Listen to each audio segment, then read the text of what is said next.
Of eeggannoon dhibee HIV/AIDSiif taasifamu xiqqaachuun yaaddootaa jira jedhame. Dhaabbanni Meeristoopis Intarnaashinaal Itoophiyaa koondomii Fireem jedhamu dhiyeessuun faayidaarra oolchuuf magaalaa Adaamaatti ifoomsee jira. Koondomiin kun dhukkuboota daddarboo walqunnamtii saalaan dhufanii fi ulfa yeroo malee mudatu ittisuun cinatti hanqina dhiyeessii akka biyyattiitti jiru kan furu akka ta'e ibsameera. Of eeggannoon dhibee HIV/AIDSii ittisuuf taasifamu gadaanaa ta'uun ammoo dhibeen kun akka babal'atuu fi yaaddoo ta'aa jiraachuu himameera. Meeristoopis Intarnaashinaal Itoophiyaatti Daayirektarri Damee Opereeshinii Dr. Haayiluu Lachiisaa dhaabbatichi du'aatii haadholii fi daa'immanii hambisuun alatti hubannoo sirna wal hormaataa fayyee qabeessa hawaasa biratti dagaagsuuf hojjechaa jiraachuu himan. MSI Itoophiyaan waggoota 30 darban tajaajila fayyaa maatii hawaasa biraan ga'uuf hojjechaa tureera. Keessattuu du'aatii haadholiif daa'immanii hambisuu fi rakkoo isaanii furuun wal qabatee akka biyyattiitti naannoowwan lama Somaalee fi Beenishaanguliin alatti kanneen hafan keessatti dhaabbata hojjechaa jirudha. Dhaabbanni keenyas waggoottan 30 darban biyyattii keessatti wayita hojjetu kilinika fayyaa dhuunfaa isaa 20 ta'an ni qaba.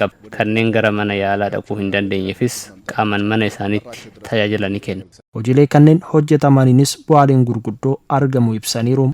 አንዳንድ ጥናቶች በተለይ የኛ ድርጅት ምናልባት ዓለም ላይ ባይኖር ኖሮ akka qorannoon jedhutti dhaabbanni keenya osoo addunyaa irra hin jiraanne du'aatiin haadholii dhibbantaa 15 ni dabala ture. Kana malees dargaggoonni of qusachuun barnoota isaanii akka xumuran ni taasisa. Hawaasa fayya qabeessa ta'e uumuu keessattis gumaacha guddaa taasifneera. Of dagannaa dargaggoota biratti mul'atu hambisuun xiyyeeffannaa barbaada kan jedhan ammoo Waajjira fayyaa magaalaa Adaamaatti ogeessa sirna wal hormaataa fayyaa haadholii fi dargaggootaa obbo Tasfaayee Galaanii. Keessattuu akkuma sila kaasaa tureessaan dargaggoota irratti hanqinni kan jiru ijoolleen dagachuu jira.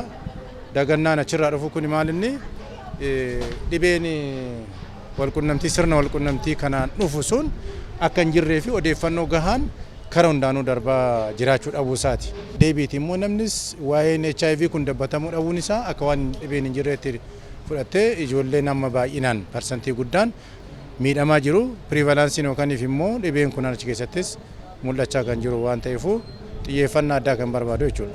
Waajjirichis qaamolee qooda fudhattootaa waliin cimsee kan irratti hojjetu ta'uu ibsuun hawaasnis of eeggannoo taasisuu akka qabu dhaamaniiru. Meeristoopsiin paartinarii keenya isa furtuudha inni ilaala kiidha jechuudha. Kanarratti amma asiin duras sirna wal hormaataatis ta'ee tajaajila fayyaa haadholii daa'immanii fi dargaggoota irratti deeggarsa guddaa yookaaniif immoo waan guddaan wajjin hojjechaa ture.